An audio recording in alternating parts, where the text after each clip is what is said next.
This video is about system settings. First, it's play program after reboot, which means it can play automatically when TU20 Pro is on. This is factory reset. You can reset each and everything on TU20 Pro except screen settings. The reset is for Android system. Then is system upgrade.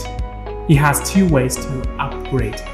Follow the steps of explanation where you can still do it via Leadplex Express, which is same as normal Taurus series. The following is about for checking most detailed information. Then it's the user guidance. The last one is device self-test. You can find device status and also link the status of receiving code.